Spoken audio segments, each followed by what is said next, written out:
Hello and welcome to another reaction video. This week we're reacting to more Fleekazoid. So yeah, sit back and enjoy. Herbs, welcome back to the 10th anniversary of the Worst Game Awards. I'm Jaw Fleeky, and today we're going to bring all your favorite franchises up on stage and execute them right in front of your eyes while all these idiots clap. Hey, yeah, alright, go ahead, bring that first one up here. Fuck you, Fable.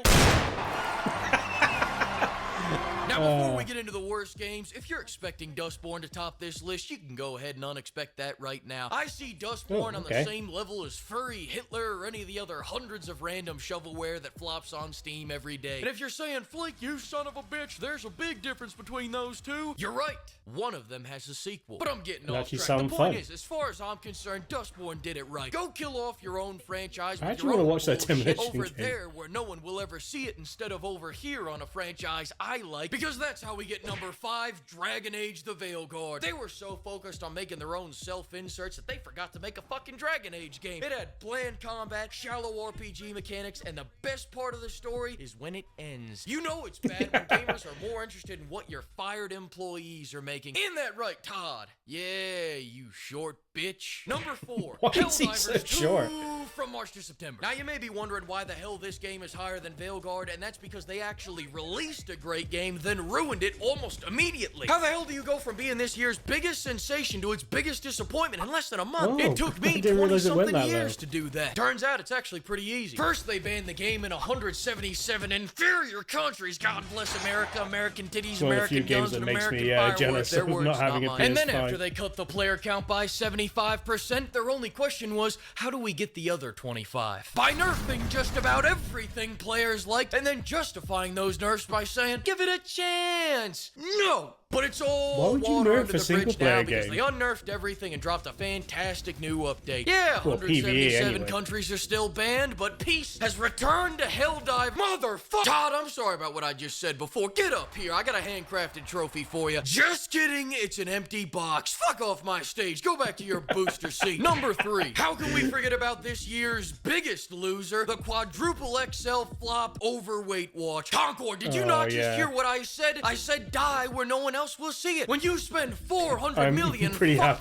dollars, now I gotta see it. Despite everyone attributing the failure of Concord to the oversaturated market of hero shooters, it actually came at the perfect time to penetrate the market, fellas. Somehow, after 8 years of development hell, they managed to perfectly line up their release date to be exactly when Overwatch fell off and left a wide open door for any decent hero shooter to take their spot. Now, unfortunately for Concord, that door was not wide enough for DAW, so Marvel Rivals slipped in there instead. Here's the slow and wide. I don't need to play as characters that deadlift 400 pounds every time they get up from a chair because one's more than enough. Other than making Overwatch worse by putting its gameplay on DAW's diet and budget cutting the roster, the only unique value out of Concord was that they were gonna add weekly cinematics. Sony, not again. Come over here. Listen, we already have 15 seasons of Man vs. Food. We didn't need to see DAW go for another 20. You finally made a game that didn't have 30-minute walk and talk-alongs, and it won Game of the Year. Look at that, buddy. Todd wasn't even up there. No, it wasn't because he couldn't reach it, you know, because of his short height and all. Anyways, what I'm saying is take a hint. Is Todd really that short? I'm sorry, I meant Ubisoft, where you at? Number 2, Ubisoft, please just surrender to Tencent already. After all those times you Frenchies surrendered, now's when you start putting up a fight? But all kidding aside, Tencent's just a new flavor of shit, pimps. But Ubisoft, you've been fucking up for years. You kind of brought this on yourself. You've ruined half your IPs, the other half you've forgotten about, and because of your NFT game, I just discovered you got Rayman somewhere doing coke off a cowgirl's ass. Listen, I'll wish list that and research that later. It's not the point. The point is they're at number 2 because Ubisoft made so much dog shit this year. I had to lump it into one worst game so they didn't take over the entire goddamn list. This year's been a mad dump of blanks for them. They started 2024 by launching their quadruple A mobile game that cost them a couple $100 million to make, which started as a Black Flag DLC, by the way, so I guess they spent 11 years and $200 million making that game worse. Then they launched the Call of Duty killer X Defiant, which was killed by Call of Duty. Star Wars Outlaws was so boring, not even the people who bought it played it. And they capped off the year by delaying the final nail in their coffin to 2025, replacing their big finale instead with not one, but 2 NFT games. Be honest with me now, Ubisoft. How much of Rayman's supply did you inhale to cook up these brilliant ideas? Did you guys make this in a weekend? And if so, why? Ubisoft flopped so many games this year, now they gotta pray for some El Salvador Salvadorian could have been cartel so will launder good, though. money via snow-sniffing It Rayman could have NFTs. if they actually put effort Moving on. in. No, wait, hang on a second. I forgot that they launched Prince of Persia at the beginning of this year. Nah, it's alright. So did everyone else. But this last game is unforgettable. Truly, some magical things had to happen for this to align with our big 10th anniversary show. Things that may not have ever seemed a possibility. If you truly love video games like I do, this moment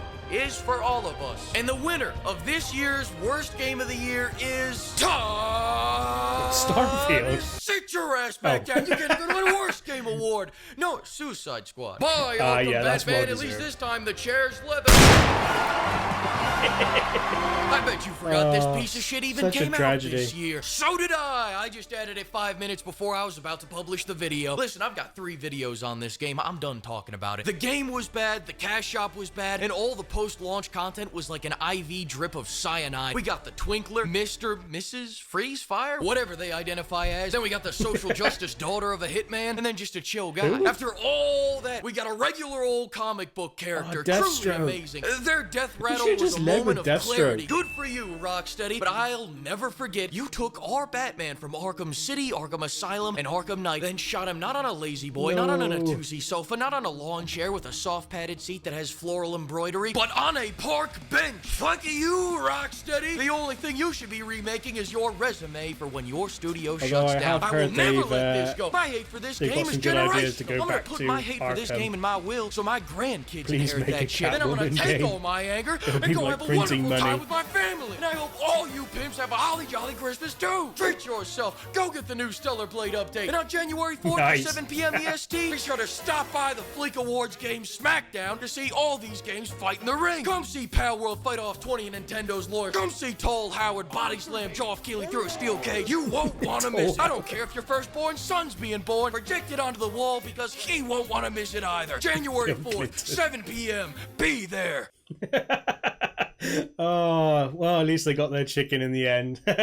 Oh, well, yeah. Thanks for joining me on this video. I hope you enjoyed it. If you enjoyed it, don't forget to like and subscribe. And yeah, send me comments. I like to hear comments. I like to chat with people. Even suggest what we could watch next. We also have a Discord if you feel like coming and chat.